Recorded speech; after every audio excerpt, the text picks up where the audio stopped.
One tag, 1 week, one shot to make it count. This is for the hunters who hit the road and get after it, no matter the odds. This is Drawn West.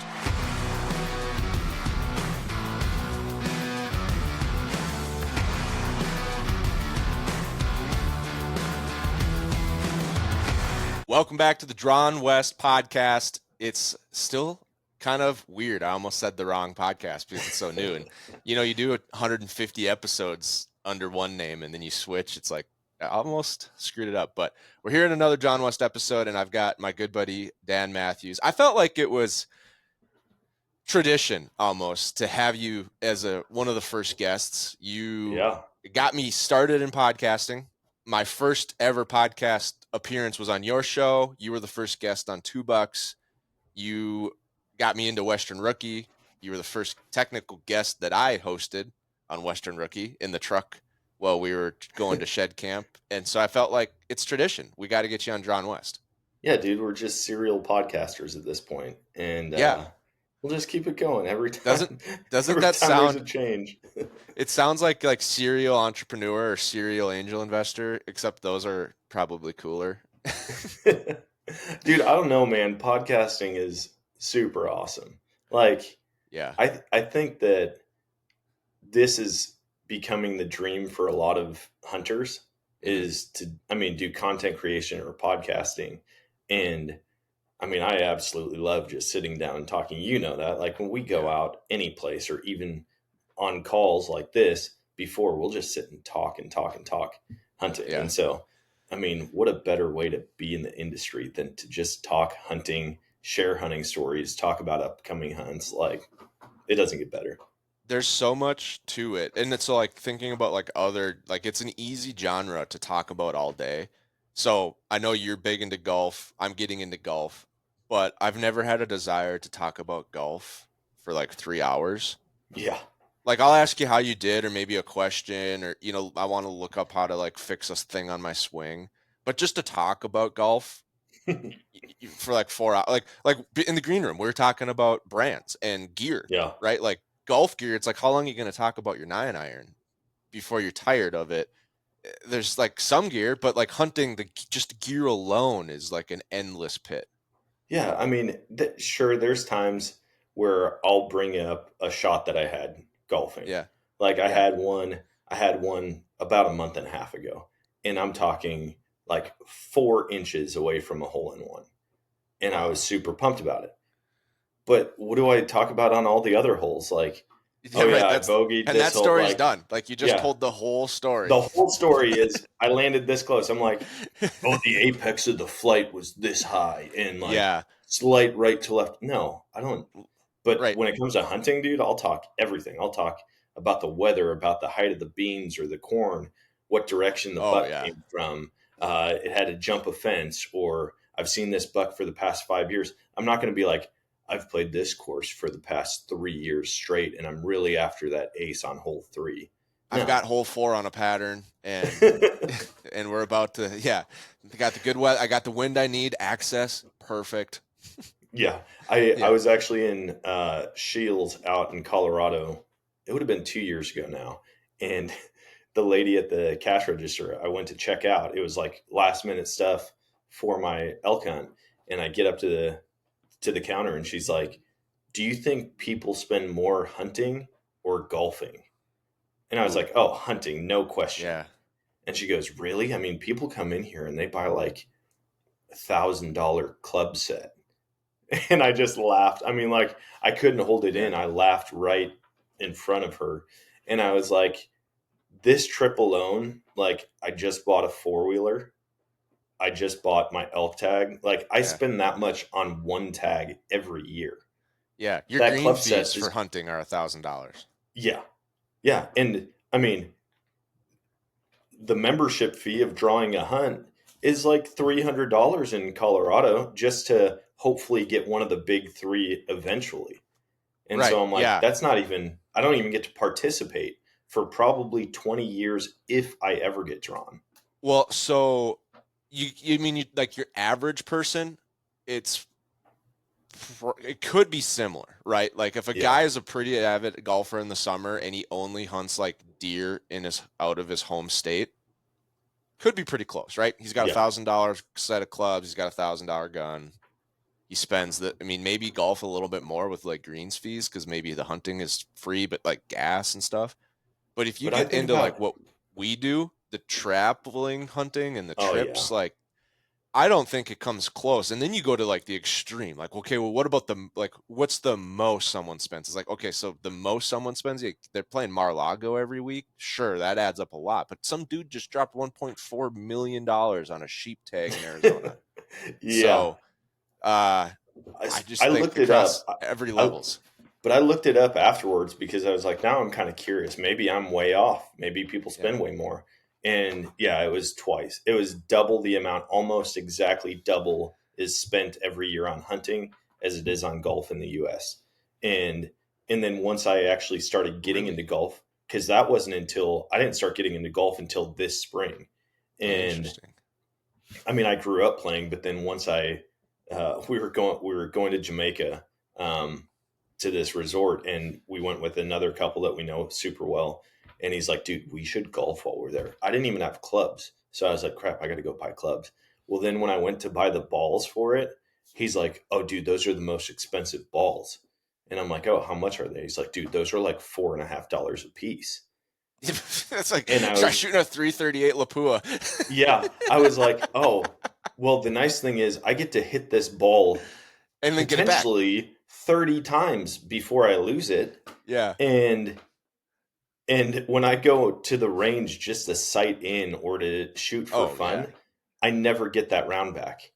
It's Or like like an arrow. boom, It's like 550, 30 bucks boom. a pop. And you Oh would yeah, think twice about buying a dozen arrows. you break an arrow. I mean, like Yeah. it, and then especially if you have like a luminox or any type of Yeah. lighted knock, that whole arrow setup. I mean, Yeah. it 30, just 40 doesn't bucks. compare. And so for I was me, surprised. I would have thought the golf industry is bigger, thinking more people golf than hunt. But like per person, a hunter spends more than a golfer. But if the hunting industry is really that much bigger, that's crazy. Because well, golf so is so much I more don't know popular. how it's broken down per person. That's the thing. I just looked up nationally how much money is spent on golf versus hunting. And so it was twice as much hunting. Now, on average, I mean, there's a lot of hunters, but there's also a lot of golfers out there. But you think about just Western states and non-resident fees, and then not even, I guess, Western states, but like, dude, you want to go to Illinois or Ohio to hunt whitetail, that's a crap ton of money. And then small game, you add that in, you think about the waterfowl side of things. Yeah. So, So I got my own Jamie here, ChatGPT. 47.2 million Americans age 6 and above play golf in some form. 28 million. Okay, so let's use this one. 28 million on an actual golf course in 2024. 2022 Fish Wildlife Survey, approximately 14 million. So there's basically twice as many golfers as Americans, and the hunting industry is twice as big as golf. So that, I mean, just simple math would say the average hunter is spending 4 times more than the average golfer. yeah. And that's Yeah. why the So stories are 4 times better. that's you have 4 times as much to talk about. You Yeah. have a spouse that might complain 4 times as much. Oh, I don't When know. I Because ask, golf spouses can be like, I mean, that can be its own thing too. oh, it is for sure. I mean, a lot of the content that I find on social media with golf, I can directly turn it to Yeah. hunting because it's the same type of thing. Like, wait, you Yeah. need another driver, or I why do feel you like need golf another could be rifle? worse on the spouse. We'll have to let's get a poll. Like, people comment on the episode what you think is like harder to be the spouse of. Harder to be the spouse of a golfer or a hunter. To me, it's like the golfer is gone like every Sunday all summer long, which I feel like just gets like chronically frustrating and annoying. Yeah. The hunter is like, I'm gone for 9 days in September and then I'm home the rest of the year. And it's like a known thing, it's a planned thing. I bring home hopefully meat, feed our family. Like I But have a even with the skill, golf, though, like you're talking 5 hours for a round. yeah, I like mean, it's a that's lot of just a time. morning sit for me. Yeah. And during season, I mean, the nice thing is with during like hunting, local stuff adds up too. So I don't know. But it's yeah, seasonal. Like, it's coming. It's not like, hey, do you want to go to the yeah, lake this weekend? And you're like, oh, I just booked a tea time with the boys. yeah. I would imagine that people are more frustrated. I don't know, because you think about golf and the return that you get for golf versus the return that you Zero. get for Like, what's the hunting. return? Exactly, you get nothing. Come home You hammered. enjoy time, you don't bring anything home though. Yeah. And so for It's me, also not a skill that adds much value to life other than business. yeah, yeah, I Like, if mean, you're in certain business categories, like being able to keep up on a golf course is probably thought of as a valuable skill. But like, yeah. what are you going to do in a zombie apocalypse? Just hit people with your 4-iron? Like, like drill. You know what I mean? Like, what happens if the food supply goes? You can try to hit squirrels with your chipper. Like, at least hunting has some like real world skills of like learning how to read a mountain, learning how to get food, like learning how to be self-sustaining, how to make a fire in the wood. I mean, there's like a lot of things that like You you know, get all the things that we had to know right. 200 years ago.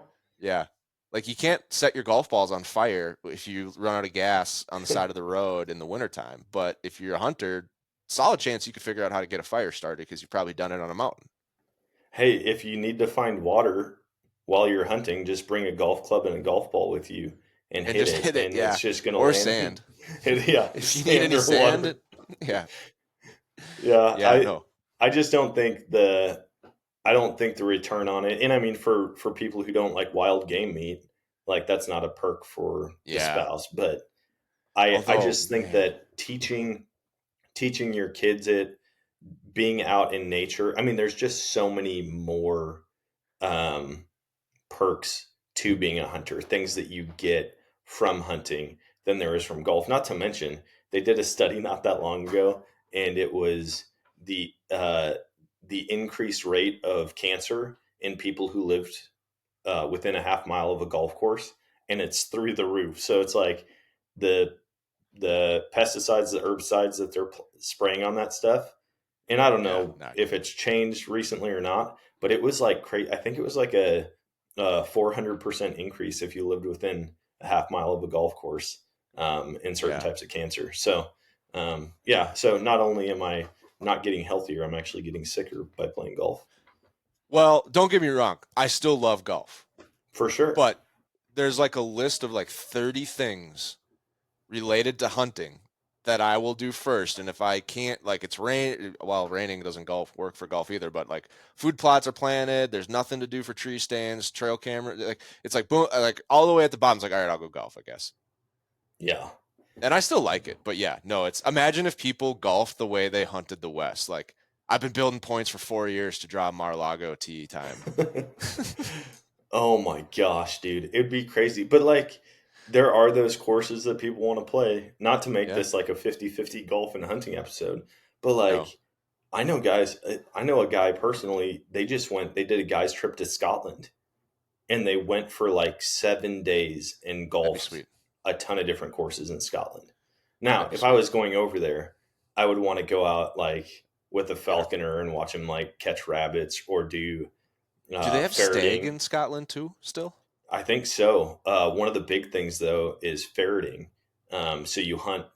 They typically have like whippets or a greyhound type of dog, and then they have ferrets, and they go and it's like they have these rabbit colonies that they'll send ferrets down in, and the rabbits shoot out. And so you're not shooting anything, but the dogs are going and catching them after the ferrets flush them out. And so I'm like, dude, if I went to Scotland, yeah, it'd be fun to golf, but I want to go experience some of the type of hunting that they do there.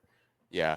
Well, that's way more on brand for John West because for folks that are still kind of learning like what the difference is between this show and the previous show, like I felt like we evolved out of like the rookie mindset, and it's to me I just want to focus more on the style of hunting that I do and that I know many people do, where it's like you're not hunting out of your backyard or out of home or out of your 40-acre piece down the road. I still do that too, but Yeah. this is about like the unique parts of traveling, like going to places you've never been, finding animals, getting on them, getting home, and like, I don't want to say adventure hunting because I feel like it kind of has a weird connotation sometimes. Like you're just doing it to see something new. But it kind of is like an adventure, the trip aspect of hunting. And so that, like the Scotland thing, kind of made me jog my mind. Like you've done a ton of stuff, probably more than most people I've ever met your age that aren't like trust fund babies, which you're not. Not that I know of. Far from it. Yeah. Based on what we've talked about in the truck, I don't feel like you've got a trust fund unless it's like, I don't know. I was trying to make a joke, but dude, the only thing I'm inheriting is debt. Inheriting debt. I was going to be like more like a trust fund of like, oh, trust me, son. Like this is going to work out. Yeah. No. So yeah. And you've done a lot. And then you bring up the Scotland. I'm like, I'm curious what your new thoughts are. Cause you did moose last year. What would be like top of the, like if I gave you a voucher for one free hunt anywhere in the world, any animal, skip the line, draw tag, outfitter or not, what would be like, but you can only pick one. You can't be like, oh, I'm going to go on an African 47 animal safari. Yeah. Like what would be the one species, the one hunt you would do if you got a free voucher? Dude, I think it's still going to be moose, man. Yeah. Yeah. I had a ton of fun on the hunt, but it's like unfinished business up there. Yeah. We made one really, really big mistake that cost us a world-class moose. And I know, like, I don't even know, honestly, if I can change how I would respond in that situation, because we mistook the call of a moose close range for a grizzly bear in an area that we could not see. I mean, like we had 10, maybe 15 feet of visibility that direction, and it sounded like it was about 30 to 40 feet away. Yeah. And so it was like we just had to get ready for a grizzly encounter. And had we not done what we did, we would have had a moose in our lap that we could have shot with either the rifle I was carrying or the bow my buddy was carrying. And so it definitely is a different hunt than what I was expecting. So I think I want to be more mobile next time I go, even though that goes against everything people are saying to be successful with moose. They're like, stay in the same spot, call every single day. Eventually a bull will show up. And I didn't enjoy that. Like, it sucked. It was a grind to sit on the side of a mountain for 16 hours every day. But I think being more mobile, glassing, and then like doing more of a spot and stock style, because that's what the locals told us to do, right? Stay in one spot. I just don't feel like that's the most effective way to hunt them. And these guys, this is coming from guys also that wouldn't shoot a moose that was 550 yards from the road because it was too much work. Well, that right there, like what you just said is like the perfect example of why the Drawn West podcast. Like I talked to a ton of people on the old show, and it would be like, hey, how'd you find, this animal? And they would say something like you said, like, hey, we just glass from my dining room table, from the truck, and I just glass every day. And eventually one shows up and I go shoot it. And it's like, okay, great, but I don't have 47 days here like you do. Like you live here. Like you can, like Alaska, I just feel like, and maybe this is like too much stereotype, but it's like you get a moose tag, you have a rifle in your truck, you just go back to work, back and forth from work every day. Eventually on your trip, a moose will step out and you just shoot it. And that was your moose for the year. Like subsistence hunting. And you're like, if I lived here, I would do that. I would 100% do that. I would only shoot them close to the road as well, because eventually one will be close to the road.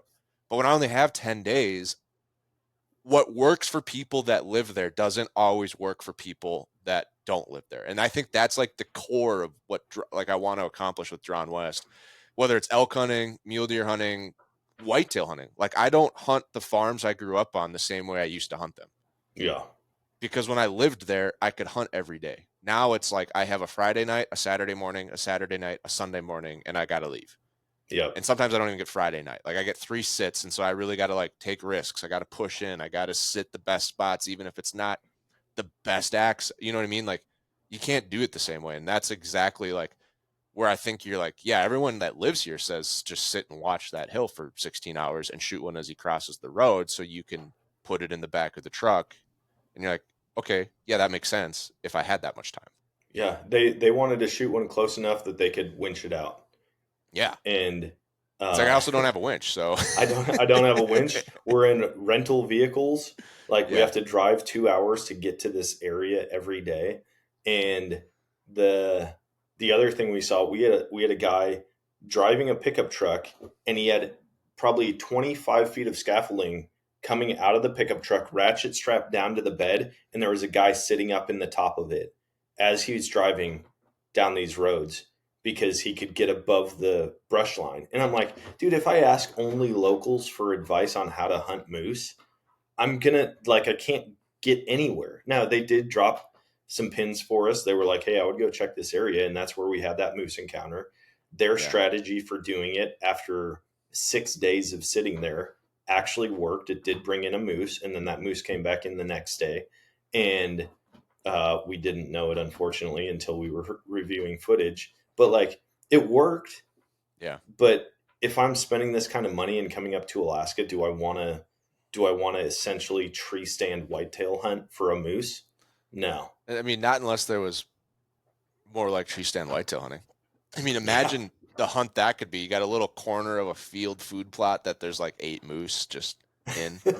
Dude, to see 8 moose in one spot, you'd probably be in the top 1% of 1%. Like, Yeah. I mean, it's just wild up there, and figuring it out, it's like just because I did it once, I immediately wanted to go back this year. I was planning on going back this year, Yeah. and my wife decided that she wanted to get pregnant again and time it out in the exact wrong time. I mean, Yeah. don't get me wrong. I wasn't complaining about being involved in the process, Yeah. but we just I don't didn't. feel like you were complaining much earlier this year, but yeah. No, I'm super pumped about that, and I'm like, you know what? That's all right. I'll take a year Yeah. off of Alaska, and I'll go back next year and try to get a better plan in place. But we're already brainstorming how we're going to do it.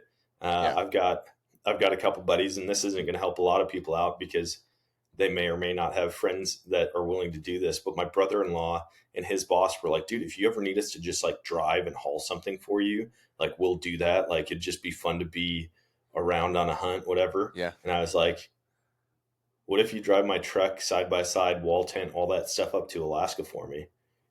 And they were like, dude, that'd be pretty sweet. Like that would be awesome. And then we could just be up in Alaska the whole time while you're hunting. But I'm like, I needed a side by side up there. I really did. I wonder what about so I was thinking about this. Remember that when we were going to do the shed hunt and we were trying to work with that company that does like off-road conversions? Oh yeah. What about a truck like that with like a heavy enough camper that like you skid up and sit on top of that in glass? Dude, that would be super beneficial. The biggest problem is access to the places that I want to hunt. Like any road system spot that didn't take four-wheel drive was full of people, and I didn't Oh, want to so you be need there. the I mean, people will literally drive up and down the road all day long. You see them pass, 10 minutes later they come back. 10 minutes later they come back. And they're just doing that over and over and over until a moose appears. waiting for that moose to cross the road. And so it's So like you I'm want to sitting get here back. glassing 2 bulls, watching them, Yeah. trying to figure out if the bigger one is legal.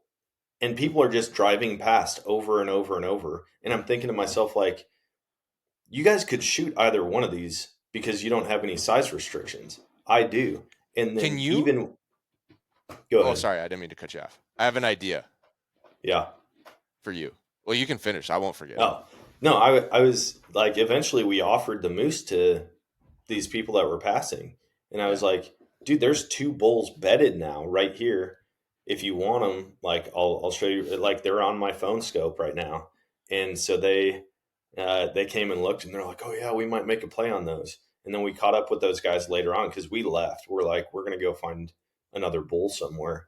And we came back. They're like, nah, they were too far. We didn't want to have to go down there for them. And I'm thinking, like, dude, this is a 45-inch moose. Like, it's a good moose. It's a huge bodied moose. But, and you have like 7 guys.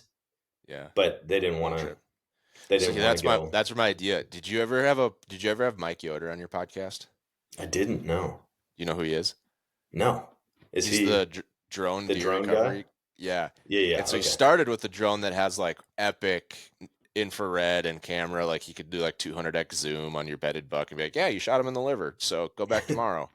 Well, I'm pretty sure that he came out with a drone. Well, I don't know if he did or he found a drone that he could fly a full buck out. And he did it with, he's like, my brother shot, and it wasn't a big buck, but it was like a basket 8 that he had strapped to a drone that he flew out. So I'm like, it just hit me. Like, what if you had one of the, like, if you had the means, I think they're pretty expensive, but if you had the means to get one of those to Alaska, assemble it, like a moose quarter is like, a big quarter is 150. Like, that's a pretty small whitetail. So I mean, maybe you just need like 4 sets of batteries and you just make like, even if you could just get the big stuff out. Dude, their capacity on some of these drones now is like several hundred pounds, not just like 200. And in my mind, I mean, dude, I'm always thinking of new ideas that I could do like business wise or something that I just don't do anything with. But I was like, what if you had a base camp drone? Like you go out west, people don't want to pack in a wall tent. They don't have horses, mules, goats, anything like that. And they have to pack in the backcountry. What if you just drop their wall tent? They send you the coordinates, they drop their gear off, and you just do 3 or 4 trips and you drop everything out there for them.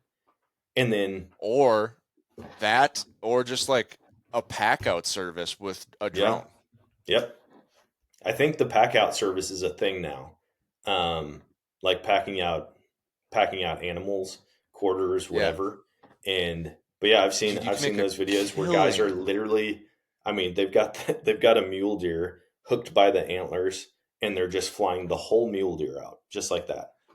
I have a buddy that did that with an elk on a helicopter. Oh, dude. Could you He imagine a full elk like you're hunting and an elk just buzzes you? The story goes, it was a landlocked section of like ultra good public, and he'd been working with landowners trying to get access for years to get, and then he's like, if I get it, I'm going to draw this tag and go. And something happened where he finally got one of the ranchers to give him permission. I think he like helped him out in a big way, or did a whole bunch of work for him, and the rancher's like, all right, I'll let you go. And then that ranch, so he drew the tag. Him and his buddy drew the tag. Then the rancher sold his ranch, and the new guy, this was a long time ago, wanted $10,000 just to walk across his ranch to get to the public. Oh, and they already had the tag. Yeah. He spent all their points. And so he's like, well, I'm not going to do that. So he looked for options and he hired a helicopter to fly him in, him and his buddy. They flew in, they set up their tents. They couldn't do anything the first day. Next morning, opening morning, they both tag out like instantly on monster bulls. They called the helicopter back. I'm pretty sure the helicopter picked up both bulls, like picked up one, picked up the other, flew them both out. And I wasn't there, but I heard the story firsthand. Flew them like 10 feet over the guy's roof that wanted $10,000 and dropped them both in his pickup at the same time. Oh my gosh. Yeah. I saw a picture of 2 elk hanging from the rope, like 5 feet over the bed of the pickup. And I was like, I wonder how much weight a pickup can like, that was my first thought. It was a lot. I mean, I'm sure that truck was squatted, but it's like with drone technology now, they're coming out with so many different things. And I mean, they're doing a lot of it primarily in the search and rescue world, because that was my thought with the thermal technology on drones for deer recovery. I'm like, why did DJI make this drone? And I mean, it's and that's two what reasons. It was for, search and rescue? Yeah, search and rescue and warfare. I mean, like those are the main reasons that they had them. But then hunters, what about search and rescue? Can it see an avalanche? Like, did they have the right imaging to see like a person in an avalanche? Because like my first thought, I've heard people say avalanches are actually really hot. But once it's over, you'd think otherwise, if it's that hot, it would all melt into water. So it's got to go back to cold. I wonder if they could like see the person through the snow. They might be able to. I mean, I feel like there would be some type of heat signature where a person is, depending on how deep. I mean, snow has really high insulative properties, and so I don't know that Well, even like you if they see, were I'm just 2 like, you see feet shows under. and you know it's not true where they're like, oh, there's 4 bad guys in the northwest corner of the house. I'm like, there's no way they shot through this 500-year-old castle of rock Oh and yeah, saw no. where the people are. But kind of like that. I'm like, I wonder if that's true. But no, that'd be sweet. I wonder how long it is before someone tries to fly themselves in a basket with the drone in. Oh, they've already done it. They've already Oh, really? made personal drones. Yeah, one guy had it like it looked like So a now we're just boat. back to helicopters. Oh yeah, it looked like a boat seat Yeah, on top. It wasn't underneath; it was on top of it. I And suppose. Yeah. there's a lot of companies that are coming out with personal drones now, like single cabin, and then you're sitting on top, and the arms kick out on the sides of it. There, that's been a thing for quite a while, but I feel like it's a really, really great option for getting gear back in. Because I talked about it with the guys that I elk hunt with. I was like, what if just 1 year we hire a team of mules to bring a really solid base camp back to like one of our honey holes? Yeah. We put it back there. We can have them bring, barrels, whatever, and then we stash it. I'm like, we don't need to bring it in and out every year. We just have them drop it 1 year.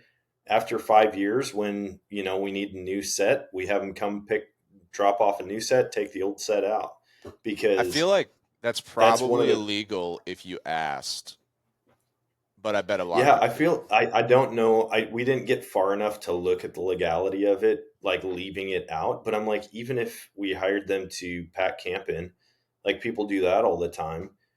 Whereas Well, so yeah, like we the just, llamas thing. I yeah, think that sounds awesome. Everything about llamas sounds awesome for hunting, except the other 355 days of the year.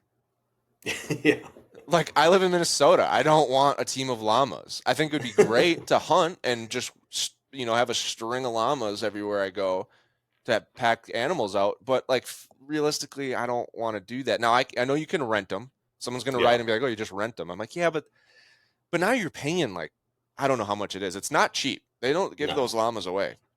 I think it was like $70 a day per llama on the dang, one website I looked up. So it's like, okay, if I need 4 llamas, I'm spending $300 a day to do this. I mean, a 9-day elk hunt. I mean, that's probably the price of the like drone. And yeah, so it's like, I feel like it's like the drone could be like your tech llama for people that don't want stock. Like, I live in Minnesota. yeah. I could bring a drone out, and I'm just thinking, like, get to the trailhead. You probably can't. I don't know what the range is. That's probably the only issue. Dude, the range on some of these, I mean, like my buddy he's a Well, I know, like, videographer, and so the like, technology range. I mean, they have drones that they're flying from, uh, Fort whatever in Virginia that's just icing people in the Middle East. yeah, But the legal range for like a drone license, like, I don't know if, like, I think there's some rules. I think like the cheap, like if you just have like a DJI, like your drone, it's yeah, like, all right, you can kind of do whatever you want without any licenses, but you have to be able to see the drone. yeah. And you can't go higher than what, 500 feet? Like, and they're like, then you don't need the license. Well, and I it don't all know what depends that on the is. airspace. Like, Yeah. there's a lot of airspace. I've got several friends. I've got one who's a commercial pilot, a couple that got their private pilot's license, and so like, there's plenty of softwares for phones that you can see what the restrictions are in Mm, any given area. It'll show like the airspace. It'll show like within a certain distance of this sure. national park, military installation, Yeah. prison, uh, airport, whatever. But he's like, dude, the skies are kind of like the Wild West. I mean, once you're away from restricted airspace, you can kind of Go get as away far as with you want. a ton. Yeah. And so I would imagine with the drones, like my buddy who does videography, his drone can go like 8 miles. That's like the range that it can fly, and he can still be connected to it. And I mean, I think mine, the range is, as long as I have a clear line of sight, it's like a mile and a half, and I have a cheap drone. I'm asking Jamie right now, how much would a drone cost to carry 200 pounds of gear 5 miles into the mountains for hunting? Um, okay, so it says an entry level heavy lift build could be 10 to 30K. I'm guessing that's like a guy that knows how to build a drone and just gets the stuff. If you want to buy a system, it looks like those are actually like 100 to 300,000. But that's 200-pound, 90-minute flight range. I don't really need that much. Oh, that was just one option. Okay, well, what if you just said, how about 100 pounds? Because 200 pounds, I mean, that's a lot of gear for a backcountry hunt. Oh yeah, I mean, when we did our Idaho hunt this year, I think my entire pack and rifle combo was like 55 pounds. Drone options for 100-pound payload. Parallel Flight Technologies Firefly up to 100-pound payload with 125-mile range at full payload. So you could pack out a whole elk on one range. Jeez. It's got a hybrid powertrain, so gas and electric. I love how it says entry level Chinese units, 45 to 50,000. It looks like the big ones are still $100,000 out. So not feasible for. So here's what I'm thinking. Not feasible for every Western hunter, which is, I'm kind of thinking like good and bad. Yeah. Like, it sucks that I sure. can't use it, but it's good that no one else can either. But as a business, like if you lived at the base of a popular mountain and you just had a drone and a pickup, like, so like Mike Yoder he's got a drone that he sprays ag, and he's got a trailer, which, because he has all the chemical. But like if you had a pickup and you just put like a roof rack with your helipad, Yep. and you just drive and go get it and bring someone's pack in, bring their stuff out, like have them work with you ahead of time and be like, hey, all you need to do is you got to use this special bag. It's like my special meat quarter bags.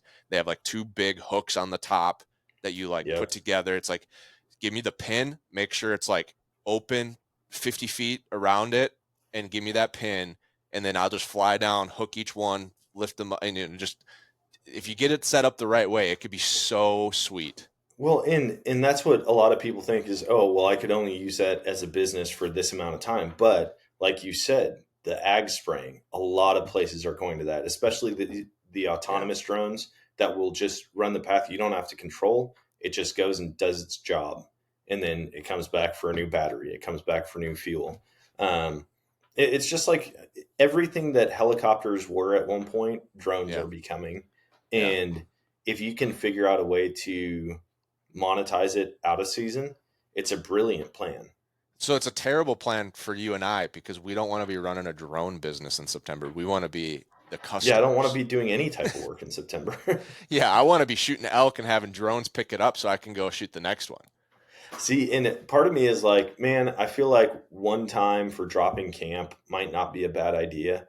But then also I go, why am I being such a punk about this? Like, just carry my pack out there. Pack the bull out. If I'm going out there to shoot it, I'm going with the understanding when I do shoot it, it's going to be a lot of work, but that's part of it. And honestly, looking back, obviously it sucks in the moment. That's one of the things I like the most about the hunt is the physicality of it. And when you get back to the side by side and your buddy's waiting there with a beer, good it feels. And he's just like, good job, dude. Everyone that's ever done it knows exactly this feeling of when you get to the truck and you lean forward a little bit and you back up and then you lean back and the pack is just gone. Dude.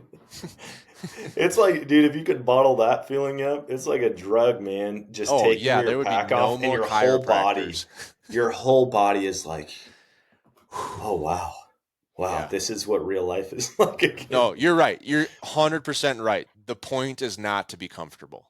Yeah. The point is not to be convenient. It's to enjoy it, to like get immersed in it. And you're right. Like, I mean, yes, if you shoot, we've shot some bulls last day, then it's nice to get a little bit more like, it would be nice for a more comfortable solution, because it's like we have to be on the road at 9 a.m. and we haven't broke camp yet. We've got this bull to quarter. Like, those become long nights, which is fine. They're great stories then. Yeah. So I guess either way, win-win, don't use the drone. But yeah, like, you shoot a bull second day, it's like, who cares if it takes 3 more days to get this out of here? Yeah. I did it. I'm done. Like, I accomplished the mission. I have a 3-day runway to get, to just calm down, get out of here. You know what I mean? Like, there's no rush. I have 9 days of vacation. And I feel like once you start implementing easier strategies to get it done, you're just one step closer to a high fence hunt. Do you feel like the easier hunting gets, the less people actually hunt? No, I think the easier hunting is the number one. I mean, like you think about whitetail hunting and how difficult that is. A Yeah. lot of places it's not. You can go out. Most people around the country can go out and kill a whitetail, even if it's their first year. Maybe not with a bow, but with a Yeah. rifle. Like there's so many places around. Well, whitetail is by far the number one industry within the hunting industry. Yeah. Like there's nothing even close to it. And it's Yeah, I'd say because whitetail there's first and then ducks, waterfall second.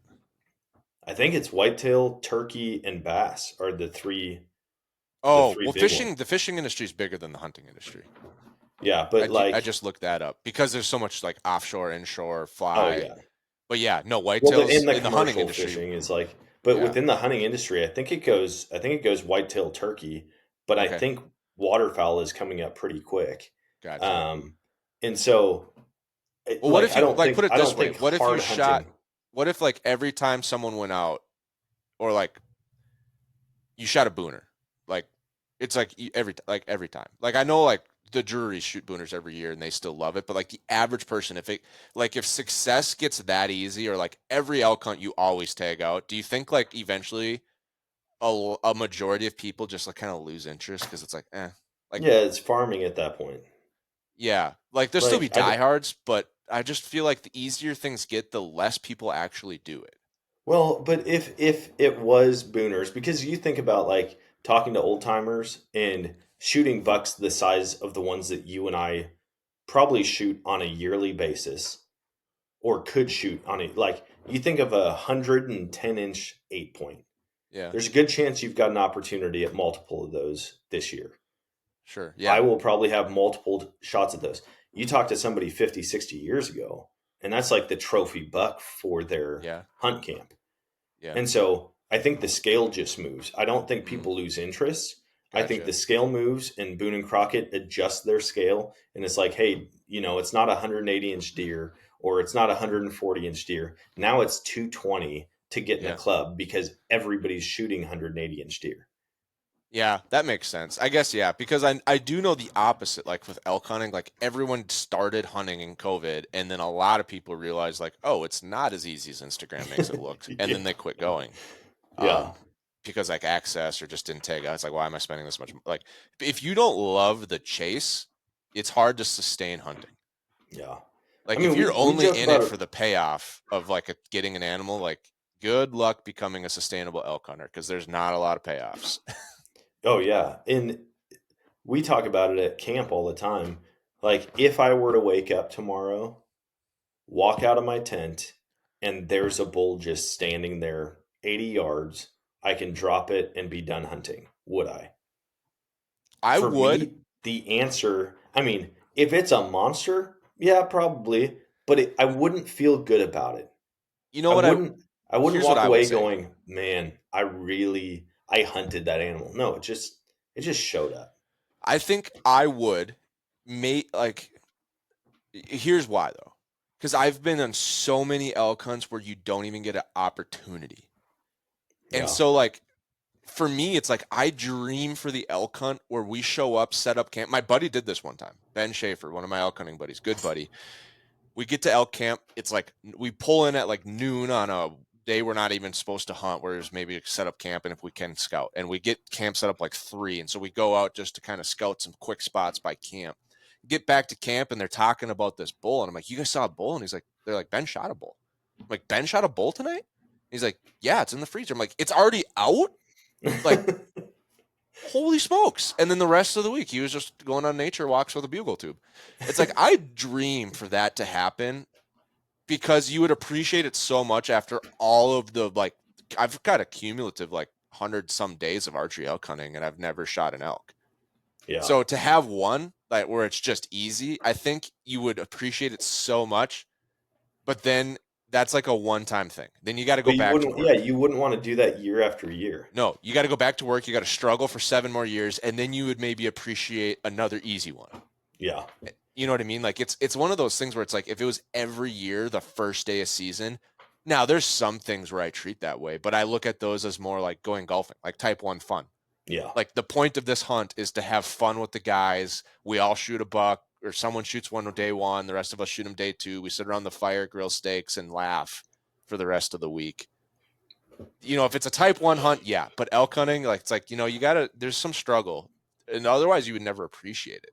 No, I mean, like I love going down to Texas and hunting deer. Yeah. And it's like, I know I'm going to fill any tag that I have when I go to Texas. Your Texas hunting sounds so much like Wyoming antelope hunting. Yeah. Yeah. It's like, dude, you get up high, you glass, you'll see deer 150 yards to 700 yards out.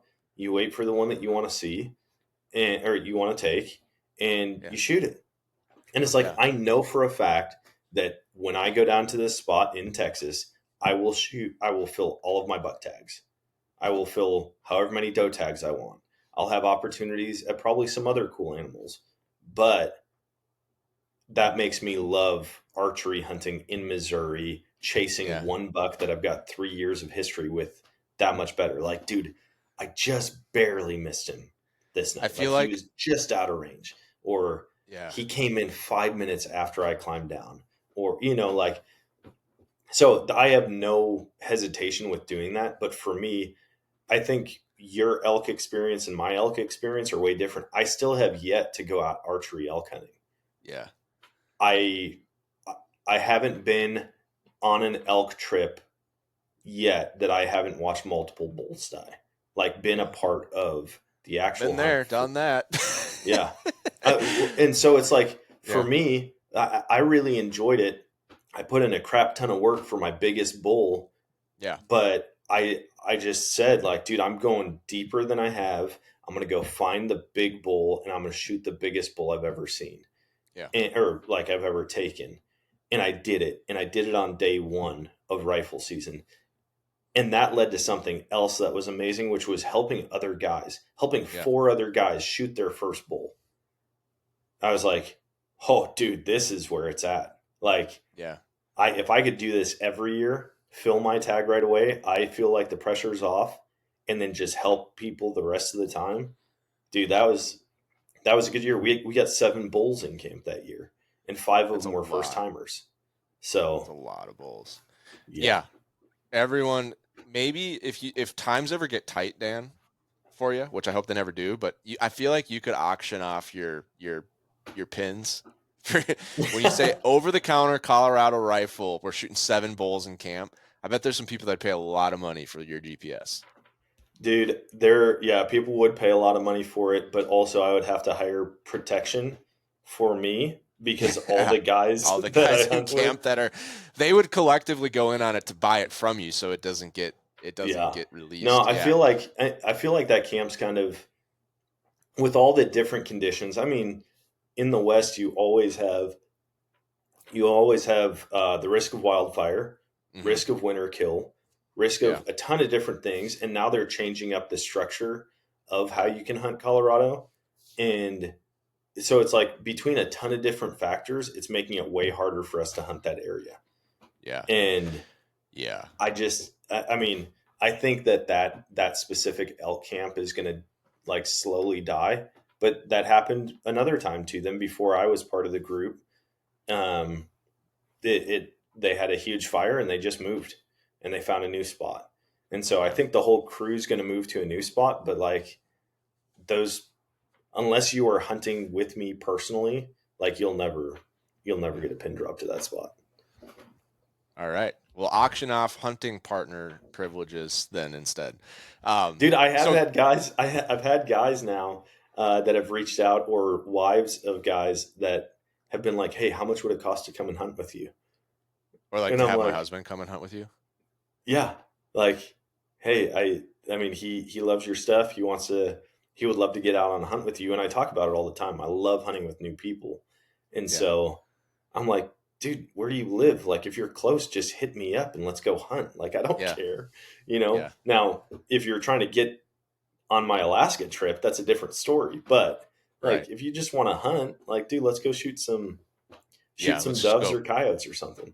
Yeah, coyote hunting. Let's go shed hunting. Let's go rabbit, pheasant, duck, whatever. Yeah. No, for sure. No, this is I remember going back to the original question. So if you got the free ticket voucher, it's moose. Would you use your free ticket voucher to do the same hunt you did? Or would you be like, no, if I get a free hunt, I'm going with Jim Shockey? Oh man. That's a good question. I haven't really Or thought about celebrity whatever. hunts a whole lot, like who I would want to. Well, no, not celebrity, just because he's like one of the best moose guides. Oh yeah. Like, would you go with like a high-end outfitter? Oh, I see. Yeah. I would probably pick somebody who really knows moose, but I don't want it to be like necessarily a guide. Like I want to go to a new place with that person. Yeah. Like a place that they haven't been and just watch and learn how they hunt. Yeah. And so it's like I'm not necessarily just being guided like, hey, we've been watching this bull, we know this bull is going to be down in this meadow, like we're going in. I want it to be like, hey, looking at this terrain, this is where I would set up. These are the spots that I want to find, that I want to look and find a moose, because I want to learn. Like if somebody just puts a moose in front of me and it's a world-class moose and they're like, there's your moose, go ahead and shoot it. Yeah. I'm like, I learned absolutely nothing except that you knew where that moose was. Right. Yeah. I learned that you spend a lot of time out here on the summer. And you know, yeah, I mean, it's like, it's, yeah, I don't know. That's a good point. That would be a good way to spend it. Yeah. I want knowledge that's going to last me and benefit me in future hunts. And so for me, moose is like the coolest animal in North America to hunt. I feel it's just so big. They're so unique compared to a lot of other like deer species. I mean, I don't know. There's something crazy about them. So I don't know because I haven't done a moose hunt and I want to find out for myself. To me right now, it's elk. Yeah.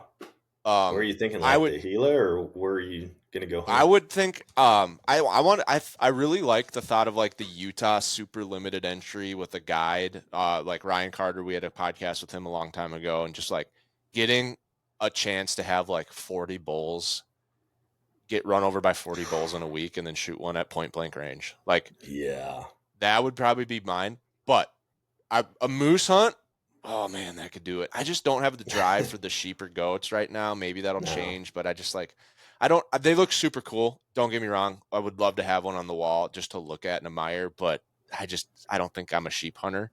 So the moose could be one. I was just thinking like, imagine if because moose are super cool. Don't get me wrong. Huge lover of moose. They kind of have a boring personality. It's super boring. Imagine if moose had the same behavior as elk. Or rutting whitetails, dude. If they like they just trample trees and they're loud and they like run you over, like imagine how chaotic moose hunting would be if they shared the same behavior as elk or deer. Yeah, but what's funny is like they're very quiet. Yeah, and I think that's the reason they survive. Like there's not crazy moose numbers anywhere. Like they don't compare to any other deer species. And if they had this huge scream, but the limited numbers that they do have, like they'd get wiped out so fast. You think by like wolves? I think by wolves, but also by hunters. Oh, yeah, you'd have to fix that for sure. Success rates with like tag allocations. Yeah, like if we were out there and I could hear the moose from 700 yards away, it's like, oh, this is game over. Maybe if they weren't loud, but they just had like the aggression of a rutting bull elk, where they're gonna. I know they fight, and I know that gets pretty hectic. But I'm just saying, like, if you're cow calling and they just start charging in on you, like running, like you just see like 6 feet of pine trees just going down like a combine's coming, and you're just like, oh shit, and pull back and like ah. Dude, I think their aggression is way worse, and. They just don't have the energy or the speed necessarily. Like a bull elk, you can watch a bull elk run for 2 miles. Yeah. You see a moose, like he's just going to take his time. But also part of that is the terrain that like they're walking on a waterbed 24/7. And but when he comes in, that's the difference. Like they don't care about you. Yeah, they'll just walk right by you. A bull elk is just like, oh, I'm gone. Like I saw your eye blink. I'm gone. Like something's off. That moose is going to come in and just destroy anything in its way. It's kind of like horses and cattle, it seems like. Yeah, for sure. Like a horse is just built to run, but they're kind of skittish. They're kind of like cats. Like for like bull riding, like you're not going to get run over by a bull from bull riding like 500 yards away. No. But if you're within 30 feet, you are effed.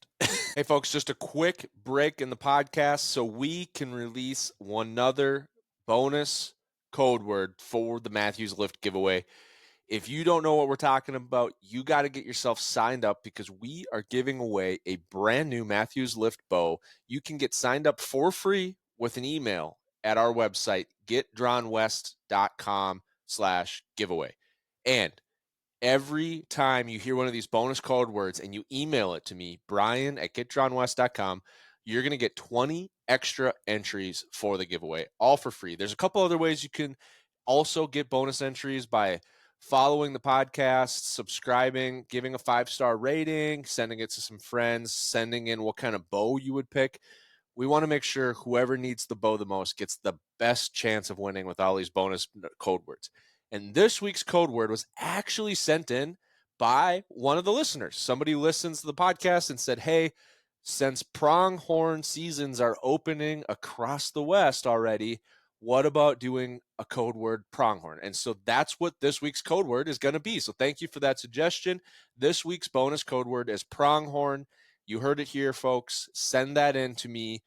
Email it to Brian@getdrawnwest.com, and you're going to get 20 extra entries for the Mathews Lift. Now, back to the episode.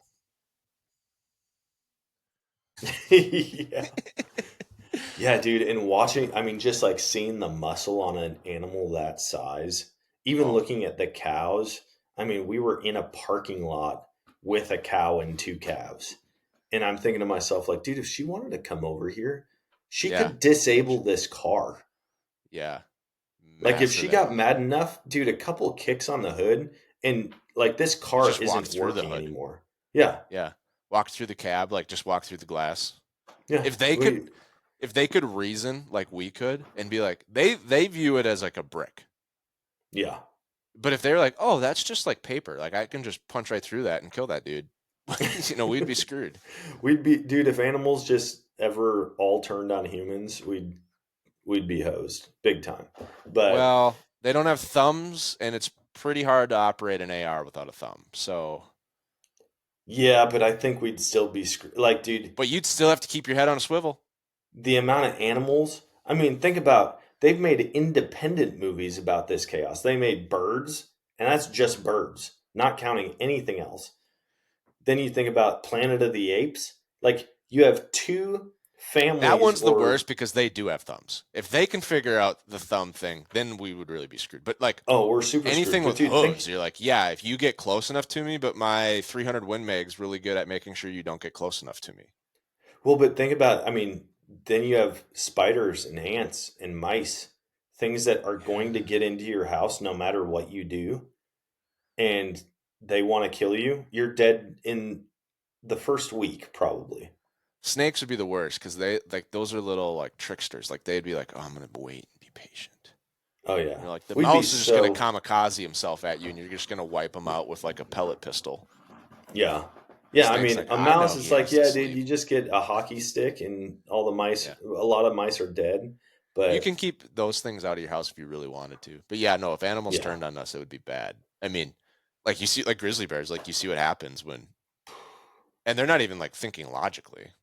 No, I just watched a video of one in Russia. I think it was Russia. I don't know where it was, but it looked like Russia. And these guys were standing been to on Russia? a roof. What does Russia look like? No, this looked like backcountry Russia. I mean, like the structure of the houses and stuff, and like just the attire. I thought you were just like looking at a pine tree and like, oh, this must be Russia.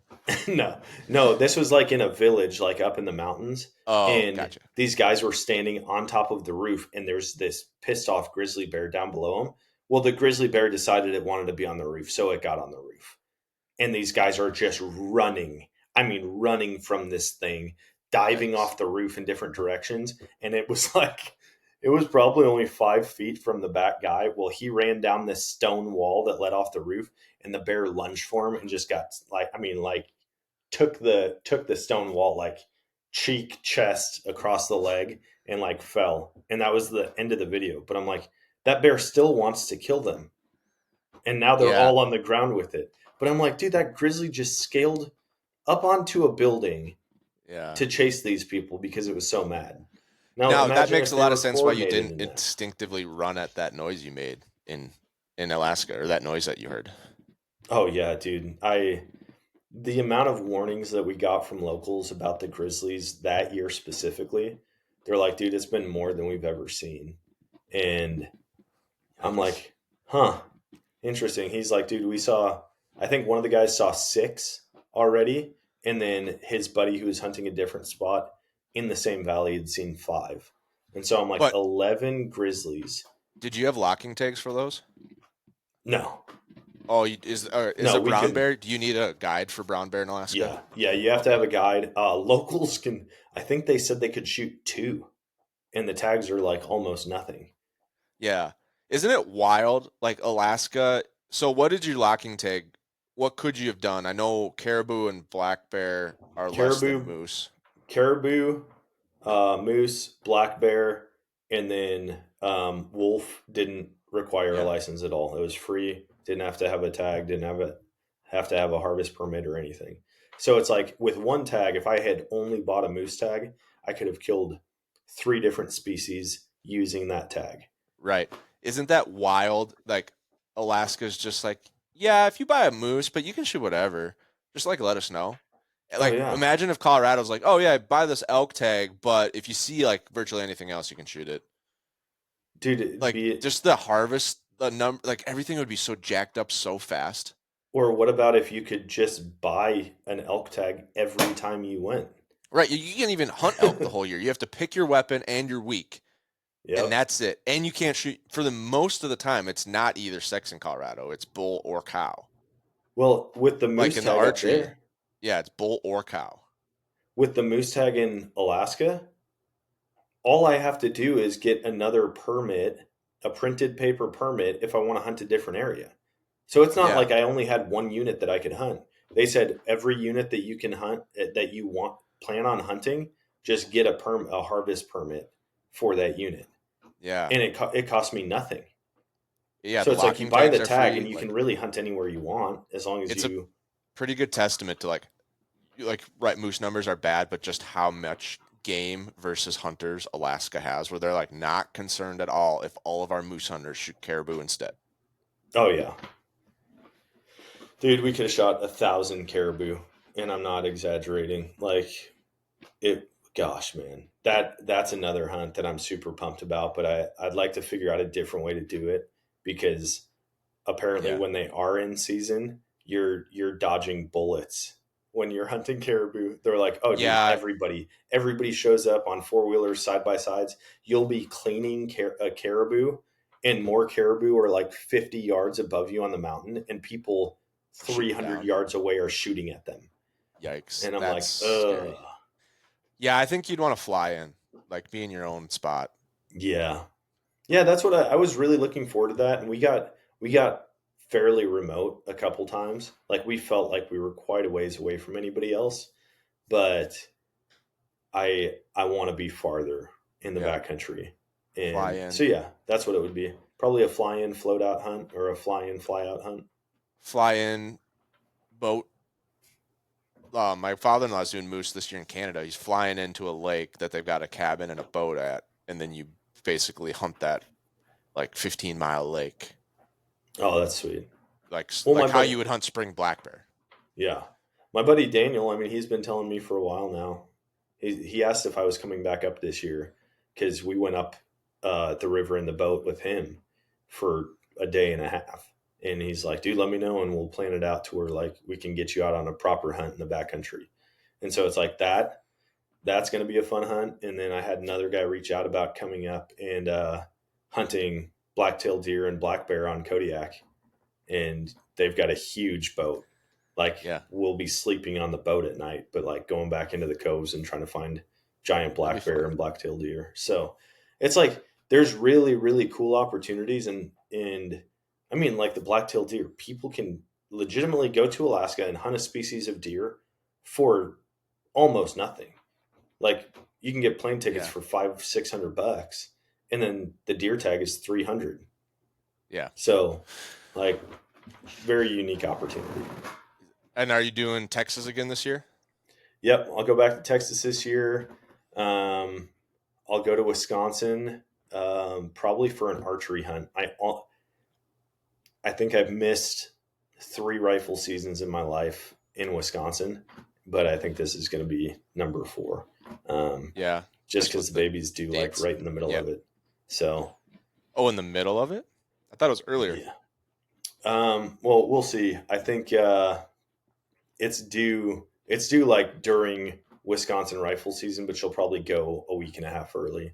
That's kind of what Oh, she's plenty of done time. every single baby. Well, that's what she said. She goes, "Babe, if I get induced, then like we can still go up to Wisconsin." And I'm like, Yeah, "It's Dan's not wife is that a big." very special person. Don't Oh, assume. she's For everyone phenomenal. else listening out there that's like planning to have like their first baby and they think, "Oh, well, if Dan's going deer hunting a week after, like I should be able to too." I'm like, "Yeah, maybe soft launch that idea." Well, and this is what I tell people. Like she's been great from the beginning, but also I support her in every endeavor she has, Yeah. and it's Yeah. reciprocated. Like if I Mm-hmm. was just this guy who was gone all the time, she had dreams, she didn't get to pursue them, and then I'm like, I want to go and do this. It'd be a different story, but like I Yeah. When fully back her on everything that she wants to do. knowing you two personally, it's I would have guessed if someone's like, "Hey, like what percentage of like the Mathews family dreams is like Dan or Sam?" I'm like, "Oh, like 80% Sam." Oh Like yeah, she's like the stuff they've got going on, and I mean it's like, so it's like it's not like Dan's the hunter that never does anything for his wife. It's like the opposite. Like Dan is the supportive husband, and then his wife is just like, dude, like go, like you never get to go, like just go hunting. well, and I mean, she understands like this is your dream. Yeah, I'll and it's help also you kind of with your it, job. but she has a work drive like no Yeah, one I've ever met. yeah, And so it's like when she tells me something, I mean, she said, "Hey babe, I think we're going to have a TV show at some point or be on a TV show." Within a year, we were on a competition TV show. She said, "I think we're going to write a book at some point." All of a sudden, she's self-published multiple journals and yeah, deals for surrogacy and pregnancy, and they're online within a week. And then it's like we're about to launch our actual book. right. And so when she has a vision, when she has an idea in her mind, I'm like, let's do it. If you want to do it, I feel good about it. Let's go for it. And then it happens. And so I think if that wasn't there, if I was like, no, babe, we don't have time for that. You're not doing that. Oh yeah, yeah. I would get that same response when it comes to golfing and hunting and other Yeah. hobbies. So Awesome. Well, when you come to Wisconsin archery hunting, let me know because it could be pretty close proximity. yeah, Yeah. yeah, I'm hoping I want to get up there for sure at least one time, but I might try to do 2 separate archery hunts Yeah. up there, and who knows? Try to Awesome. make some. And I Colorado haven't mule shot deer. a deer with a. Oh no, that's not true. I shot one that I lost. I was gonna say I haven't shot a deer with a bow in Wisconsin since high school, but that's not true. Yeah. I've been up there once or twice. You got a busy fall. New baby, Colorado, Yep. Wyoming, or sorry, not Wyoming, Wisconsin, Texas. Texas, Wisconsin. Then I bid on a waterfowl hunt here in Missouri at the Delta Banquet and got that. So I've got to figure out when I'm doing that hunt. There you Gosh, go. dude, yeah. I keep saying this year's a lot slower, but it's not really. I just don't have a giant trip this year like I normally do. Yeah. That's okay. So, You got a lot of trips still. So, yeah, it's gonna well, be good, dude. man. We got to get out and Yeah. hunt together. Yeah. Well, either Wisconsin would be logical, or if you ever need extra hunters on your Texas hunt, that sounds like a awesome, because we're also like chronically out of meat all the time now since we're not elk hunting anymore. Yeah. And so I'm just like looking at like what states can I go to shoot more deer, and it's just, yeah, like that would be sweet. I've always wanted to hunt Texas. We were in Texas earlier this spring, and it's just like Texas is so unique. Oh yeah. And 5 like, whitetail tags for a couple $100. and just like the whole, like, I mean, it's kind of like just the energy and the culture and the landscape. Like, it's just like, it is like kind of its own country. Yeah. You know what I mean? Like, it used to be its own country, and it's still like Wisconsin whitetail, Minnesota whitetail. Can't really tell. Like, if you didn't know which side of the border you were on, you could guess wrong. Yeah. But Minnesota, Wisconsin whitetail versus Texas, like, not even. I mean, it's like a different thing. Like, you're not even talking about the same thing anymore. Well, in Texas, it's like you have the deer density that Wisconsin has without the cover for them. Yeah. So it's like they're all just out in the open half the time. That's antelope hunting. Yeah. Yeah. They're just out. I'm like, they're everywhere. oh, this is amazing. And I don't even know what they survive on. I'm like, It seems like they have to walk 12 miles for water, but maybe they just get it all from the plants. So cactus juice. That's why they're so small, I bet. Yeah. Oh, dude, they're tiny. Yeah. I'm like, oh, that's a I mean, like, I look at some of these deer and I'm like, that's a 190-inch whitetail. And then I walk up to it and I'm like, oh, never mind. That's right. The body's like 85 pounds. And so this buck is like 120. I just talked to someone that had the same experience in Texas. Was like, I thought they shot a 160 and it was like a 120. It happens all the time. I mean, the rack body size comparison is amazing. But then I think about those guys who do legitimately shoot 190-inch deer in Texas. They have to look like they're 250 on the hoof. Oh, yeah, for sure. I mean, think about 140-inch or 140-pound whitetail carrying a 190-inch rack. Yeah, that wouldn't look. Yeah, I would be messed up for sure. I'd be like, dude, biggest buck ever. 300-incher. Oh my gosh. And Dan shows up and you're like, did you shoot 2 bucks? Did you shoot the big one and this one? Yeah, the ground. I mean, I definitely prepared myself for it, but it was still a shock. I would just love to go on a deer hunt like that, where it is like a camp hunt, like fun hunt. You're just with buddies. You're shooting does. You're shooting like I'm like, hey, where are the people that need call hunters? Like, I'll be your call hunter. If you like have bucks you don't want, but you want them off, like, I'm your dude, man. I've never missed a deer. It'll be clean. It'll be ethical. I have no problem shooting your goofy 7-pointer. Dude, that could be a whole business in itself. Hit up these people, sell their hunts cheap, and you're like the broker to help people call their. No, I just want to do it. Screw the business. Like, I'll just go shoot $17 a year. I'll charge you for it too. Like, it'll be very affordable. It'll be really cheap. You just got to pay me lodging and pay me food. How much are you gonna make on 17 call bucks a year? Well, it's mostly just the effort to get them like paid for. Like, you got to set me up room and board. Like, I'll do it for room and board. If I have a place to sleep and a place to eat, I'll take care of all your call bucks. But like, imagine you got this like TV show in Iowa, right? And you're only shooting monster tanks. Yeah. And then, but you got all these like bully bucks, like these 8-year-old stub horn that are running off. Do you know how long that list is for guys that want to come call hunt the Drury's You have to have a property? sense of professionalism. You have to have, you know what I mean? Like, you can't just invite some dude from the gas station and be like, hey, you want to come shoot a deer for me? Oh, dude. I could get down with that. I mean, yeah, if you could pull it off, it'd be the best ever. Call bucks on properties like that are like the bucks that I'm trying to shoot on my own anyways, so. Right, or just does. Like, you need help with doe management? Like, I'm hungry. Like, let's work together. Dude, just steaks every single night. Oh yeah, steaks, jerky, brats, snacks. Like, that's the problem, is like, we legitimately eat 6 pounds of ground venison a week because we meal prep. And so it's like every week, and we don't have kids. It's just me and Abby. Every week we eat, and that's if we like take a couple days off. It's 7 or 8 if we eat every single, and then I need a little bit more because my protein is higher. Well, anyway, 6 pounds a week. It's like 312 pounds a year just ground, which is a lot of whitetails. Yeah. So there's no extra room for, oh, let's make some burger patties. Let's make some cheddar brats. It's like, nope, don't have enough meat. Like, because that's like, we got to cover that baseline first. So that's where I'm like, I would love to shoot like 20 deer a year, get the 300 pounds of ground meat set aside, then do all these like fun things, like guy stuff, like making sausage. Like you're never too old to learn more about making sausage. Yep. Like, yeah, dude, Texas is the place to do that for sure. But I mean, yeah, even Wisconsin, you bounce over there, you can get that's on my extra doe radar. tags left and right. That's on my radar. Like, especially if we ever buy another farm, it'd be awesome to just buy like a 40, like right across the river from us. So you can just pop over.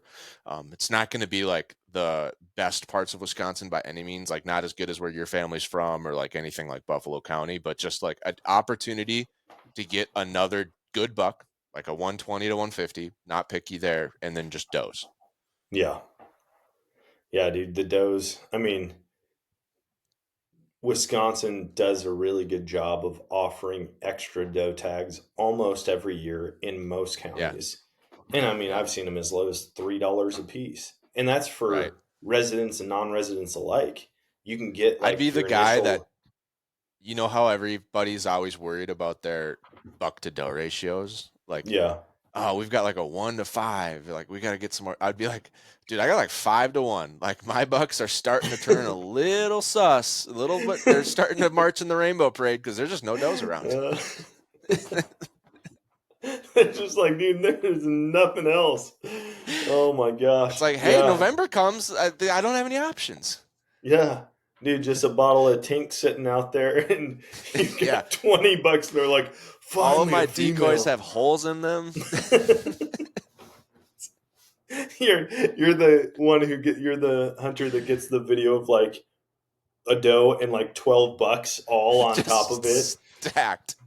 Yeah, it's the one doe, the poor one doe that's left on the farm. Just every day is She just evading comes bucks. and stands right in front of you every day, just like, shoot me, just Yeah. take me out. Or just I like can't. walks along with me like a pet, because the buck, like even a buck and rut probably isn't going to run right up on the average guy in the woods. She's just No. like following me like a trained puppy. Like, I am sticking on this guy's hip. Dude, oh my gosh. Yeah, it'd be great to have that kind of ratio. Yeah. I don't have Well, that problem right now. no, me either. Long ways from it. So we got some work to do. But yeah, no, I'm excited for fall. It's going to be here so fast. Like, by the time this goes live, it'll be almost August. And then that's like 30 days. And then things are starting to pick Yeah, up. dude, August. I mean, that's when Dove opens up down here. First day of September. Yeah. And then, dude, we got 15 days. We don't And have it's time for a huge one, but you know what would be another epic use of your free hunt voucher? what's that? Argentina doves. Dude, I watching those videos and like I've got a couple buddies who have done it now. I'm like, you shot 3,000 birds? What? Yeah. Or like, oh yeah, dude, we shot like 250 ducks and yeah, 1,500 doves in 2 days. And do they get the meat, or how does that work? I mean, they cook a lot of it up for you right then. Like, but Yeah. I mean, obviously you can't eat that much. But no, I don't think you bring most of the meat back. I don't think Oh, just customs donate it to allows that. locals. Yeah. Yeah. Yeah. Yep. I Shoot. think it goes to locals but I'm like, dude, can you imagine carne asadas with doves every night? Or Oh, like just the poppers that they make. They yeah. did say everybody I've talked to, they're like, the problem is it's really difficult to fly with a gun. You can't fly with the ammo. And so you have to, even on these hunts that they win, the amount of money that they're spending just for the ammo to shoot all these birds, they're like, dude, it Yeah. was $4,000 in ammunition. And I'm like, oh gosh. Dang. Yeah. That's Yeah. some. Imagine paying premium prices for shotgun shells and burning through 10,000 rounds. I mean, I certainly wouldn't be shooting premium, but yeah, if that was your only option, Well, no, I'm saying, yeah, when you go down there, like you there'd be a can't fly little with. guy in the back corner of the blind with a press. Just, here you go. I'd be making some of the worst hand loads possible. Can I just bring a BB gun? See how many I can take with that? Oh my gosh. Can you imagine using like the new like F12 or Oh my the AR platform 12 gauge shotgun? Just dude. clip like Yeah, you have a 50-round drum on a Sega shotgun. Just your shoulder would be mashed potatoes. I think the record is the 24-hour record is like 12,000 doves. One guy. I remember seeing that, and I'm just like that. At what point are you just like you're not enjoying that? No, for all 24 I get the hours. Record side of it, but I'm like, that would ruin hunting forever. It would ruin my shoulder forever for sure. Yeah, but I mean, imagine going somewhere and it's like, all right, you've got a 16 bird limit. Imagine trying to go like, hey, you want to go dove hunting tomorrow? It's like, hopefully we see some, and you're like, it would, you know what I mean? Like it would wreck dove hunting for you in the States. Gosh, man. Yeah, I love dove hunting, and I think dove hunting is fun when it's really good, but when it's too easy, like we talked about with elk, it's like you kind of want those moments where you're like, where'd all the birds go? And then all of a sudden they like fly past you from behind and you didn't realize they were there. So yeah, that's true. But yeah, that's coming up fast, real fast. Yeah, dude, like a month and 10 days. It's about to be game time. I'm ready. Awesome. Well, thanks for being on the podcast, Dan, and thank you for listening.